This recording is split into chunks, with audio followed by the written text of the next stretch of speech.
Video सुने तो मोदी जी की लोग सही मायने में उनका चुनाव चिन्ह भी भूल गए थे कि वो कौन सी पार्टी से है, पर मोदी इतने बड़े हो गए कि सब कोई मोदी को चाह रहे थे। और इस पे मैं मोहर भी लगाऊंगी। मैं वाराणसी के हर गांव में थी जहां पर लोगों ने कहा हाँ मोदी के लिए, और झाड़ू इतना प्रचलित हो चुका था वहां पर, मोदी के लिए बिल्कुल झाड़ू का बटन दबेगा। तो मुझे ये लग रहा है अगर वहां ऐसा हो गया है कि मोदी जी के नाम पर झाड़ू का बटन दबा दिया गया है, तो मुझे लगता है कि मोदी जी की वहां पर अरविंद जी के सामने हार होने वाली है। आप अपनी बात कीजिए कलामा जी, आप इस बार आप कहां पर स्टैंड कर रही हैं, क्योंकि दिल्ली में जो हुआ वो सबने देखा। स्टैंड का क्या मतलब है, मैं आपको बता रही हूँ 1.5 साल पुरानी पार्टी ने ऐसी जगह पर उम्मीदवार दिए जहां पर राष्ट्रीय पार्टी कांग्रेस और बीजेपी तक को उम्मीदवार नहीं मिले। यही हमारी जीत है। अब परिणाम क्या होंगे वो बिल्कुल सवाल मैंने इसलिए पूछा कि आप दिल्ली में अपने आप को साबित नहीं कर पाए, तो लोकसभा चुनाव में क्या आवाम आपको मौका देने वाली है? नहीं, आप कैसे कह सकती हैं हमने साबित नहीं किया। आप एंकर हैं, देखा है, देश ने देखा है, मेरे अकेले का कहने का मतलब ही नहीं है यहाँ पर। नहीं, देश ने क्या देखा है? देश ने अगर देखा होता तो देश से 400 उम्मीदवार लड़ने को आम आदमी पार्टी की टिकट पे तैयार नहीं होते। और आप 16 तारीख का इंतजार करिए। ये वाराणसी से ही जब जीत है वो आपको जवाब देगी। एक एंकर के तौर पर अगर आप कह रही हैं हमने साबित नहीं किया। जी आनंद जी कुछ कह रहे हैं, सुन लीजिए। ये आप छोड़ दीजिए। अलका जी, मैं एक सवाल पूछना चाहता हूँ। आपकी जो पार्टी है कहीं मुद्दों से भटक गई? जो जिन मुद्दों को लेके चले थे आप, भ्रष्टाचार और महंगाई और तमाम चीजों को, लोकपाल, ये सारे मुद्दों से भटक करके आपका टारगेट मोदी हो गया। इसीलिए आपकी जो पार्टी है उसका टुकड़ा साफ हो गया। आपकी पार्टी को तमाम जगहों पर एक तरह से विरोध और हर चीज चलिए चुनावी नतीजे बताएंगे कि किसी सरकार बनेगी। मैं जवाब देना चाहूंगी। आप राजनीतिक विश्लेषक हैं, आपने देखा 9 फेज का जिस तरीके से वोटिंग हुई है, काफी एक अच्छा माहौल देखने को मिला है। ये जश्न कभी इस तरीके से मनाया नहीं गया देश के भीतर। इस जश्न को आप किस तरीके से देख रहे हैं? नहीं, जश्न में तो मैं बाद में आऊंगा। अभी जो मैं चर्चा सुन रहा था पहले मैं थोड़ा सा उसका विश्लेषण करना चाहूंगा। राजनीति में एक बात हमेशा ध्यान रखिएगा, जो चीज नजर आती है वो अक्सर होती नहीं है, या जो बहुत चीज हमारी जबान पर होती है वो होती नहीं है। हमने पिछले दिनों देखा कि जब समाजवादी पार्टी यूपी के अंदर आई तो उन्होंने खुद भी ये नहीं सोचा था कि हम लोग इस प्रचंड बहुमत से हम लोग अपनी अखिलेश जो है सरकार बना लेंगे। उन्होंने भी ये नहीं सोचा था, लेकिन वो आ गए। ऐसे ही आपके साथ हुआ। उन्होंने कभी भी कल्पना नहीं की थी कि हमारी 22 सीटें यहाँ पर आ जाएंगी और 28 सीटें हमारी आ जाएंगी और हम इस तरह बन जाएंगे। उन्होंने कल्पना नहीं की थी। उन्होंने सोचा था 5, 7, 8, 10, 12 सीटें हमारी आएंगी। लेकिन हमेशा राजनीति के एक अंडर करंट काम करता है। देखिए, जब हम चीजों का विश्लेषण करते हैं तो हम उस अंडर करंट को भूल जाते हैं। और एक मुझे बड़ी हैरानी हो रही है, साहू जी ने भी और अलका जी ने भी वो जनता को वो बेवकूफ साबित करने पे तुले हुए हैं कि उन्होंने वहां पर जाकर उनको झाड़ू तो नजर आई, कमल नजर नहीं आया। ये स्थिति नहीं, मुझे पूरी बात करने दीजिए। मुझे पूरी बात करने दीजिए कि मतलब उसको झाड़ू तो नजर आ रही है। अलका जी, मुझे आपकी बात पर हंसी भी नहीं आई कि उसको झाड़ू नजर आ रही है और उसको कोई चुनाव चिन्ह नजर नहीं आ रहा। ये बड़ी हास्यास्पद स्थिति है। तो कम से कम ऐसा मत कहिए, जनता को इतना बेवकूफ समझने की कोशिश मत करिए। सुन लीजिए, आपको पूरा मौका दिया जाएगा। अलका जी, मुझे बोलने दीजिए 2 मिनट और आपने अपनी ना आपकी बात किसकी सरकार। देखिए, अगर 5% का आज बहुत एग्जिट पोल्स आ रहे हैं और हम लोग उसमें देख रहे हैं और वो सब जगह वो 280, 290, 300 तक वो पहुंच रहे हैं। मेरा ये मानना है 5% का स्विंग अगर हम लोग रख लें उसके अंदर पूरे के अंदर, तो ये लोग 270 से नीचे आ जाते हैं। मेरा ये मानना है कि जहां पर ये 272 से मैं 270 की फिगर लेके चलता हूं कि उससे जहां पर भी 10 अगर 10 सीटें भी बीजेपी की कम होती हैं तो मेरी बात याद रखिएगा 10 सीटें ये जुटा नहीं पाएंगे। उस समय क्या होगा कि जितनी बाकी विरोधी पार्टियां हैं, क्योंकि हम अटल जी का वो कार्यकाल नाम को भूलें, वो 1 सीट का जुगाड़ नहीं कर पाए थे और वो अटल जी थे और ये मोदी हैं। दोनों का व्यक्तित्व, दोनों का ऑरा बिल्कुल अलग काम कर रहा है। मेरा ये मानना है कि अगर कहीं खुदा ना खास्ता ये जो इनके स्वप्न ये देख रहे हैं बीजेपी वाले, इनकी सीटें अगर 8-10 कम रह गई तो याद रखिएगा ये 8-10 सीटों का जुगाड़, मैं जुगाड़ शब्द इस्तेमाल कर रहा हूं, ये लोग नहीं कर पाएंगे और वही होगा वापिस जो है वो कांग्रेस या कोई और किसी और के नेतृत्व में कांग्रेस किसी और को समर्थन दे देगा, जो कि पिछले कुछ 1 हफ्ते में हमारे सामने कुछ उनके आकलन, कुछ उनके वक्तव्य हमारे सामने आए हैं। जी मनोज जी, जो प्रदीप जैन बात कर रहे हैं, कितना इत्तेफाक रखते हैं आप कि अगर इतनी सीटें कम रह गई तो फिर ऑप्शन कुछ और होगा? नहीं, प्रदीप भाई की बात से मैं काफी हद तक सहमत हूं कि अगर 10-12 सीटें भी कम रह गई बहुमत से तो बीजेपी के लिए बहुत मुश्किल होगा, या फिर बीजेपी को कंप्रोमाइज करना पड़ेगा अपने उम्मीदवार पर। हाँ। उस समय क्या पार्टी करेगी? पार्टी किसी नए उम्मीदवार को आगे करेगी, प्रधानमंत्री पद के लिए कोई नया चेहरा ढूंढ के लाएगी, या पार्टी नई सरकार बनाने का दावा पेश करेगी?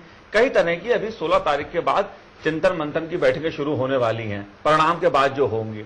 अभी तक का जो सिनेरियो लगता है कि जिस प्रकार से चाहे मीडिया के अलग अलग घरानों ने जो सर्वेक्षण किए हैं, या सट्टा बाजार की बात करें या एक कथित लहर की बात करें, एक ऐसा लगता है कि जो बढ़त है वो बीजेपी और एनडीए को है। हम देख रहे हैं कि अगर एक एक राज्य की बात करें तो कांग्रेस पार्टी, मुझे 2-1 राज्यों को छोड़ दीजिए, तो कहीं भी बढ़त लेती हुई दिखाई नहीं दे रही है। मसलन कर्नाटक में कांग्रेस की सीटें बढ़ेंगी, लेकिन राजस्थान में उससे ज्यादा कम हो जाएंगी। गुजरात में कांग्रेस की सीटें जितनी थी उतनी कम हो जाएंगी। अगर ऐसे राज्यवार हम विश्लेषण करें तो मुझे कांग्रेस पार्टी सिवाय पंजाब और कर्नाटक के, जहां से कुछ खुशखबरी कांग्रेस के लिए आ सकती है, किसी सूबे में मुझे बीजेपी से या क्षेत्रीय दलों से आगे होती नजर नहीं आ रही है। जहां तक तीसरे मोर्चे की बात है, तीसरा मोर्चा कौन सा तीसरा मोर्चा, इसका ना नेता भी स्पष्ट है, ना नीति कोई स्पष्ट है। और जहां तक क्षेत्रीय दल की बात है, देखिए नवीन पटनायक, बीजू जनता दल, उसे कांग्रेस से मुकाबला करना है।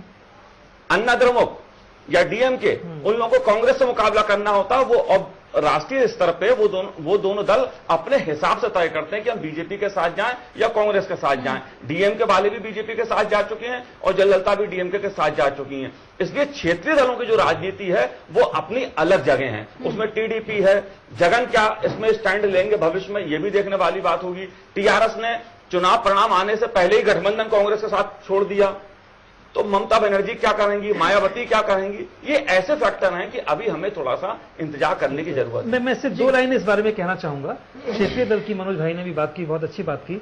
उस समय होगा क्या, जो जिसका मैं आकलन कर रहा हूं, कि क्षेत्रीय दल के अपने निजी स्वार्थ हावी हो जाएंगे।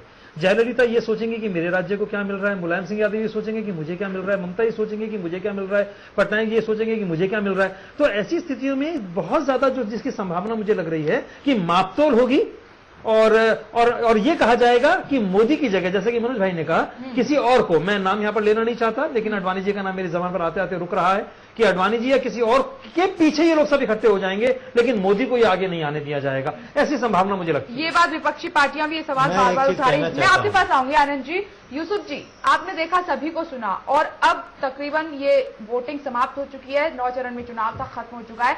आपने हर फेज को बखूबी देखा है, काफी साल राजनीति में रहे हैं, आपका बहुत अच्छा तजुर्बा रहा है, और लोकसभा चुनाव भी आपने कही थी कि कितने हटकर हैं ये। देखिए, चुनाव तो सबसे अलग हटकर है, और आज मतदान कंप्लीट हो चुका है 9 चरणों का, और एग्जिट पोल भी आ गए हैं। तो अभी नरेंद्र मोदी जी की जो स्थिति है वो ये है कि वो ऊपर वाले से दुआ मांग रहे हैं कि भाई आपने मुझे कैंपेन में जिता दिया, एग्जिट पोल में जिता दिया, बस अब चुनाव भी जिता दो तो मेरी सरकार बन जाए। अभी तो पोजीशन ये है। देखिए, कैंपेन में जीतना अलग बात है, एग्जिट पोल में जीतना अलग बात है, और चुनाव जीतना एक अलग बात है। ये चुनाव चूंकि सब तरह से अलग हटके चुनाव है। 98 में भी बीजेपी का नारा था अब की बारी अटल बिहारी, लेकिन उस वक्त माहौल में वो ध्रुवीकरण नहीं था जिस तरह के ध्रुवीकरण इस बार हुए, जितना एक्सपेरिमेंट इस बार चुनाव में हुए।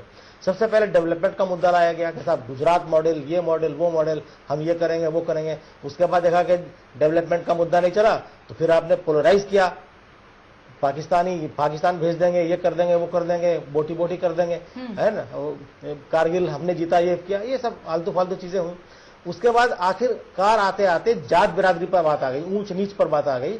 तो देखिए, हर फॉर्मूला इसके अंदर अपनाया गया। तो इसमें क्या हुआ कि जो माहौल बनाया गया उसमें एक मुस्लिम कम्युनिटी को, जो कई बार आरोप लगे कि भाई मुसलमानों को डरा धमका कर, मोदी के नाम पर डरा धमका के कांग्रेस वोट लेना चाहती है, और मुसलमानों के सहारे बीजेपी कट्टर हिंदू को इकट्ठा करना चाहती है।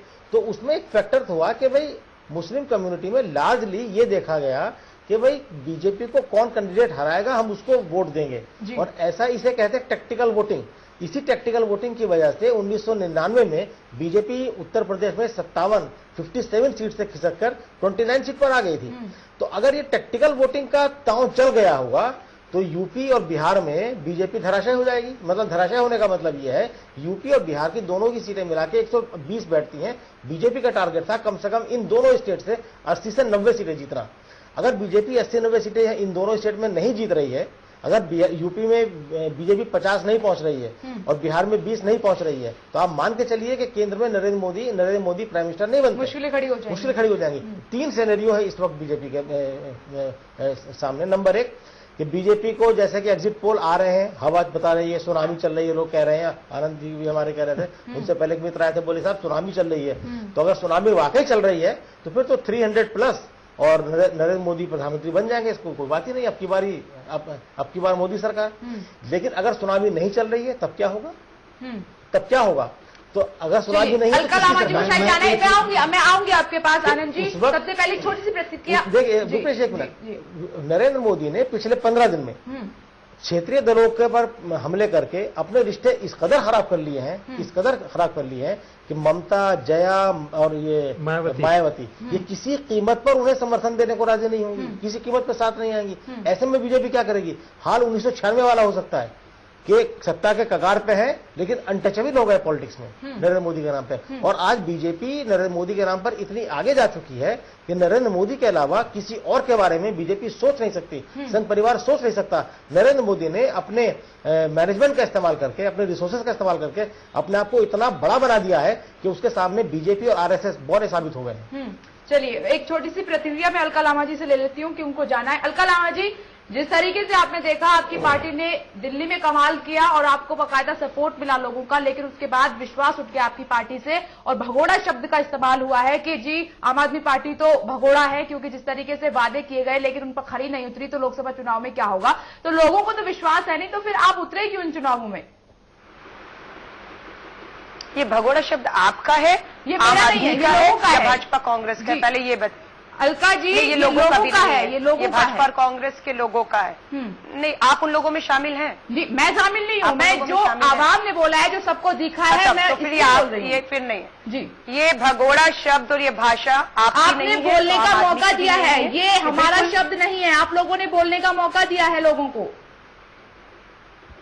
नहीं, लोगों ने बिल्कुल ऐसे शब्द, ऐसी भाषा का इस्तेमाल नहीं किया। शायद आपने देखा नहीं है, मैं आपका जवाब देना चाहती हूँ। कांग्रेस के लोगों, आप बोल लीजिए या तो फिर अलका जी। आप तो कमांड कर रही हैं, आप क्वेश्चन बड़ा पोलाइटली भी कर सकती हैं। और अगर हमारी बात करेंगे, हमने पूरी मजबूती के साथ इस चुनाव को लड़ा है, ईमानदारी पर लड़ा है और मुझे मालूम, इस बात पे यकीन है, इस देश में ईमानदारी की जीत होने वाली है। धन्यवाद। चलिए बहुत बहुत शुक्रिया हमसे बातचीत करने के लिए। चर्चा को आगे बढ़ाएंगे। जिस तरीके से आपने देखा कि बम्पर वोटिंग हुई है, इस पर बड़ा सवाल यही है कि सरकार किसकी आने वाली है। बीजेपी ओवर कॉन्फिडेंस है और यह भी कहा जा रहा है कि शायद बहुमत ना मिले, जोड़ तोड़ की राजनीति करनी पड़े। तमाम सवाल बरकरार रहे, हम जवाब लेंगे। एक छोटा सा ब्रेक, फौरन लौट रहे हैं।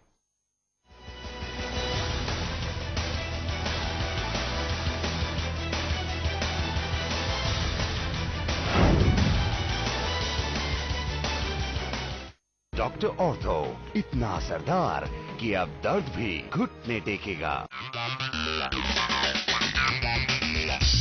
सितारों की गपशप, ग्लैमर का तड़का, बॉक्स ऑफिस पर किसे मिली बम्पर ओपनिंग, तो किसका हुआ डब्बा गुल। बी टाउन की दुनिया से एंटरटेनमेंट का फुल डोज देखिए रोजाना मूवी मिर्च मसाला, दोपहर 2:30 बजे सिर्फ चैनल 1 पर। क्या आप सभी प्रकार की परेशानियों से मुक्त नहीं हो पा रहे? क्या है उसका कारण कि नहीं मिल पा रहे किए गए उपायों के अच्छे फल? तो जानिए मुझसे सरल उपाय और आज ज्योतिष के माध्यम से हर रोज सुबह 9:30 बजे सिर्फ चैनल 1 पर।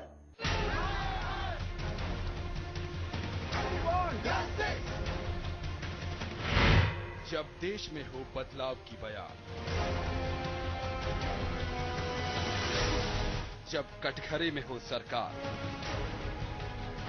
जब लोकतंत्र पर हो संकट और जनता मांगे अधिकार, तो करनी होगी देश की बात।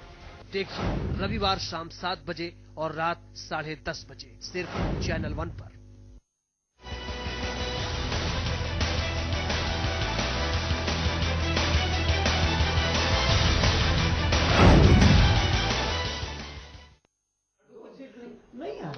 हम चर्चा कर रहे हैं कि इस बार किसकी सरकार, क्योंकि अभी तक तस्वीर साफ नहीं हो पाई। भले ही कसरत बहुत ज्यादा हुई है, मेहनत बहुत ज्यादा हुई है नेताओं की ओर से, पार्टी की ओर से, लेकिन तस्वीर साफ नहीं हो पाई है। आवाम निर्णायक भूमिका में है, किसको वोट मिले हैं, भीड़ कहां पर कितनी तब्दील हुई है, तमाम सवाल बरकरार हैं। हमारे साथ आम आदमी पार्टी के नेता फिरोज वक्त अहमद भी जुड़ गए हैं। फिरोज जी, आपका बहुत बहुत स्वागत है इस चर्चा में। आपसे मेरा सवाल,